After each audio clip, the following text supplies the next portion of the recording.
So 2 years ago, the Adoption Exchange, now known as Raise the Future, approached us along with CBS4 as we were sponsors for A Day for Wednesday's Child. And they asked if Jake would like to do a segment with one of the kiddos looking for a forever home. So Jake naturally agreed. They came in, they toured the store, they toured the warehouse. Katie loved it.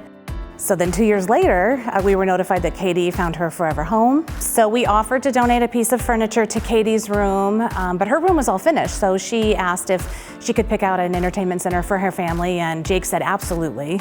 So they were thrilled about that. She got another tiger to add to her collection. Jake was thrilled to see her again, and it really brought the story full circle. You know, she found her forever family, and it was just a fantastic story. American Furniture Warehouse is really proud to sponsor A Day for Wednesday's Child and really proud to support Raise the Future.